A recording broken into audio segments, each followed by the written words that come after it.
What if I told you that one of the most heartbreaking yet powerful stories in the Bible is about a woman many overlook? A woman who was cast out, wandering in the wilderness with nothing but her tears and her child, only to be met by the voice of God Himself.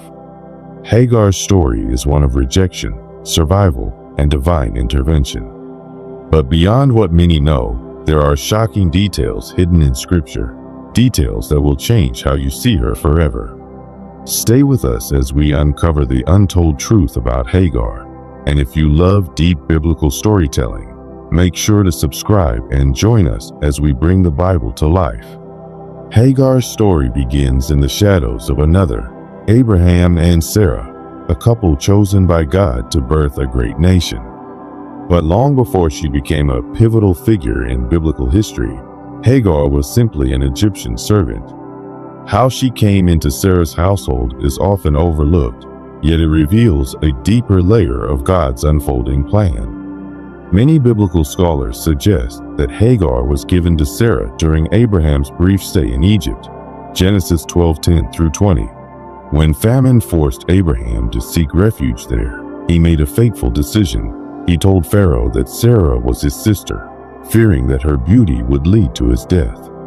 Pharaoh, thinking Sarah was available, took her into his palace and, in return, showered Abraham with gifts, including livestock, wealth, and servants.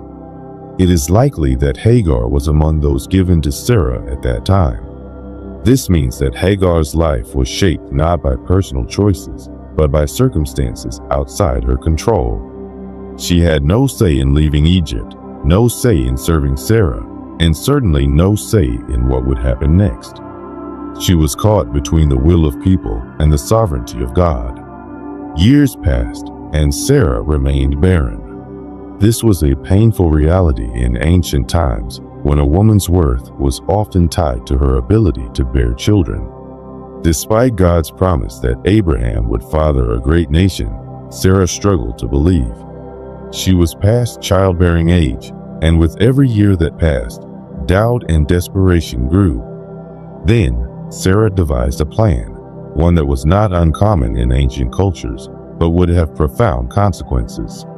She offered Hagar to Abraham as a surrogate wife. "The Lord has kept me from having children. Go, sleep with my slave, or perhaps I can build a family through her." Genesis 16:2. This was not a request. Hagar had no choice. In that time, a servant's body belonged to her master. She was forced into a situation where she would bear a child, but not for herself. Any son she birthed would legally belong to Sarah. Yet, once Hagar conceived, the household dynamic changed dramatically. For the first time in her life, Hagar held something Sarah did not: the ability to bear Abraham's child. This pregnancy elevated her status in a way that no one expected. The Bible tells us that Hagar began to despise Sarah, Genesis 16:4. Perhaps she grew confident, perhaps she looked at Sarah with a sense of superiority, or perhaps, for the first time, she felt seen and valued. But this new dynamic was not tolerated for long. Sarah, furious over Hagar's attitude, retaliated. She dealt so harshly with Hagar that the young servant made a desperate decision. She ran away into the wilderness. Imagine Hagar's state of mind.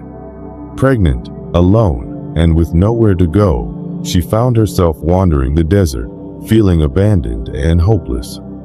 But what she did not realize was that God was watching. She was about to have an encounter that no woman before her had ever experienced, a direct encounter with the divine.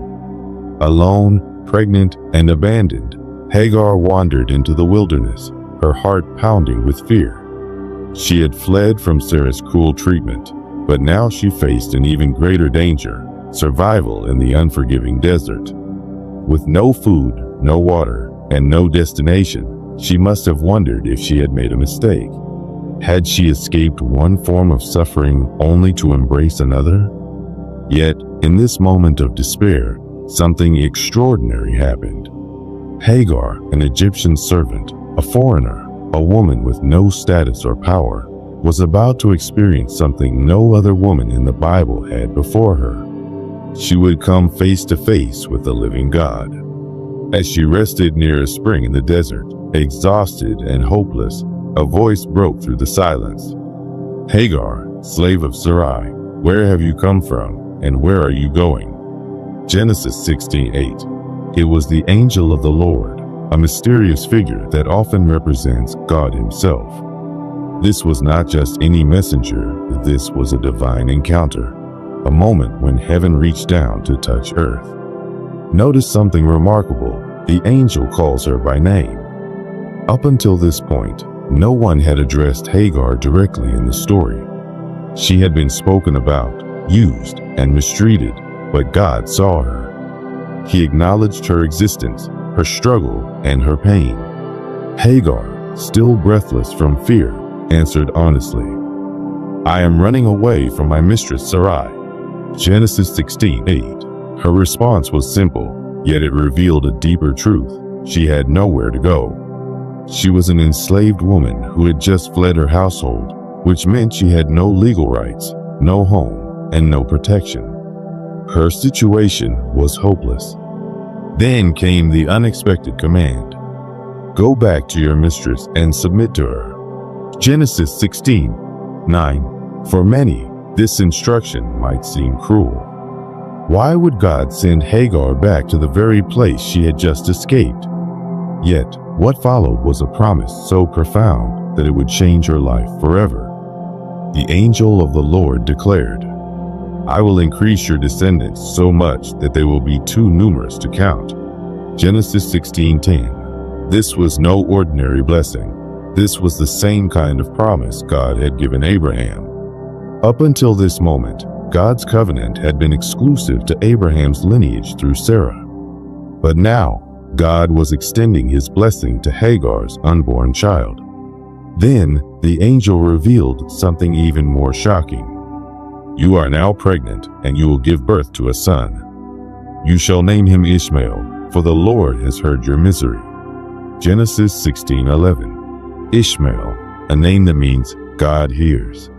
This was the first recorded instance in the Bible of God personally naming a child before birth. Ishmael's name was a direct testimony to Hagar's suffering and God's response to it. He had not ignored her pain. He had heard. Overwhelmed, Hagar did something no other person in Scripture had done before. She gave God a name. She called him El Roi, the God who sees me. Think about that for a moment. A servant woman, an outcast, dared to give a name to the Almighty. This was an act of faith and recognition. Hagar understood something about God that many had yet to grasp. He was not distant. He was not blind to suffering. He was a God who sees, a God who hears, a God who cares. With renewed strength, Hagar obeyed the Lord's command. She turned back toward the household she had fled, no longer just a servant, but a woman carrying a divine promise. She would return, not as a defeated runaway, but as the mother of a child whose destiny had already been written by God himself. Years passed, and Hagar's son, Ishmael, grew into a strong and lively boy. Though he was not the child of God's covenant with Abraham, he was still Abraham's firstborn, and by all cultural standards, the heir to his household. Hagar must have watched him with pride, knowing that God himself had promised to make Ishmael into a great nation. But everything changed the day Isaac was born. Sarah, who had once been barren and hopeless, now held her long-awaited son in her arms. The miracle child, the fulfillment of God's promise, had arrived. And with his birth, Hagar's position in the household became dangerously uncertain. At first, everything seemed peaceful. Ishmael, now a teenager, had lived as Abraham's only son for years. But as Isaac grew, a rivalry began to form. The tension reached its peak on the day of Isaac's weaning feast, a celebration that marked his transition from infancy to childhood. During the festivities, Sarah saw something that made her blood boil. But Sarah saw that the son whom Hagar the Egyptian had borne to Abraham was mocking. Genesis 21:9. The word translated as mocking here is debated among scholars. Some suggest that Ishmael was teasing or making fun of Isaac, while others believe it was something more serious, perhaps a challenge to Isaac's position as the heir. Whatever the case, Sarah saw it as a direct threat to her son's future, and she had had enough. She turned to Abraham and demanded that Hagar and Ishmael be cast out. "Get rid of that slave woman and her son, for that woman's son will never share in the inheritance with my son Isaac." Genesis 21:10. Notice how Sarah no longer even calls Hagar or Ishmael by name. They are reduced to nothing more than that woman and her son. Abraham, torn between his love for Ishmael and Sarah's demand, was devastated. Ishmael was still his son, flesh of his flesh, and sending him away would be like cutting off a part of himself. But then God spoke to Abraham, "Do not be distressed about the boy and your slave woman. Listen to whatever Sarah tells you, because it is through Isaac that your offspring will be reckoned. But I will make the son of the slave into a nation also, because he is your offspring." Genesis 21:12-13. This was a turning point. Ishmael would not inherit alongside Isaac, but God had not forgotten him. The next morning, Abraham rose early and prepared provisions for Hagar and Ishmael, only a skin of water and some bread. Then he sent them away into the wilderness of Beersheba. This moment was devastating. Hagar, who had once walked back into Sarah's household with God's promise in her heart, now walked away for the final time, homeless, abandoned, and completely uncertain of what lay ahead. As the mother and son disappeared into the scorching desert, the weight of their rejection settled over them. Ishmael, once the beloved son of Abraham, was now just a wandering outcast. And soon, their greatest trial yet would come, a moment that would bring them to the very edge of death. The scorching sun hung mercilessly in the sky as Hagar and Ishmael wandered through the wilderness of Beersheba. Their provisions were meager, just a skin of water and some bread. But in the relentless heat, the water ran out far too quickly, and soon every breath became a desperate struggle. Their journey had turned into a fight for survival. As the hours passed, Ishmael's strength faded. His lips cracked from thirst, his steps grew unsteady, and eventually his body could take no more. He collapsed under the weight of exhaustion and dehydration. Hagar, watching her son suffer, could do nothing to save him. The situation was hopeless. Hagar could not bear to watch Ishmael die. She had already lost everything, her home, her status, and any hope of a secure future. But to watch the child she had carried, nursed, and loved take his last breath, that was too much. Overcome with sorrow, she led him under the shade of a small bush, as if to shield him from the final agony of death. Then she walked away. She went off and sat down about a bowshot away, for she thought, "I cannot watch the boy die." And as she sat there, she began to sob. Genesis 21:16. Imagine the pain in that moment. A mother, helpless, unable to do anything but weep. But what Hagar didn't know was that God had not abandoned them. As her sobs filled the air, another cry reached heaven, the cry of Ishmael. God heard the boy crying, and the angel of God called to Hagar from heaven and said to her, "What is the matter, Hagar? Do not be afraid. God has heard the boy crying as he lies there." Genesis 21:17. This was a powerful reminder. God had not forgotten them. He had promised to make Ishmael a great nation, and he was not a God who breaks his promises. Then the angel gave a command filled with hope and assurance. "Lift the boy up and take him by the hand, for I will make him into a great nation." Genesis 21:18. Hagar, still shaking with grief, looked up. And then something miraculous happened. Then God opened her eyes, and she saw a well of water. So she went and filled the skin with water and gave the boy a drink. Genesis 21:19. Right before her, a well appeared, a source of life in the middle of the wilderness. Had it been there all along, hidden from her sight? Or had God supernaturally provided it in that moment? Regardless, the message was clear. God had always been there. He had seen her when she first ran into the wilderness, and he saw her now. He was still El Roy, the God who sees, and he was still faithful to his promise.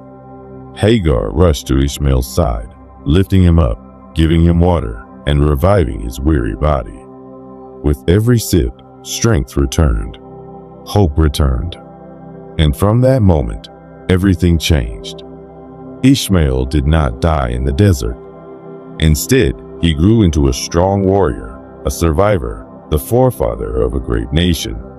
Hagar, once a slave, became the matriarch of a people, proof that God's mercy reaches even the outcast. Hagar and Ishmael's journey did not end in the wilderness. God had promised that Ishmael would become a great nation, and his word never fails. From that moment at the well, their lives took a new path, one of survival, strength, and divine purpose. The Bible tells us that Ishmael grew up in the desert and became a skilled archer. God was with the boy as he grew up. He lived in the wilderness and became an archer. Genesis 21:20. Imagine Ishmael, once a helpless child on the brink of death, now learning to navigate the wild terrain of Paran. He grew strong, hardened by the desert, his survival a testimony of God's provision. His mother, Hagar, likely played a crucial role in teaching him how to endure, how to adapt, and most importantly, how to trust in the God who had rescued them. Though the Bible does not go into great detail about Hagar's later life, her influence on Ishmael must have been profound. She had been an outcast, rejected and mistreated, yet she had encountered God not once, but twice. She would have told Ishmael of El Roy, the God who sees.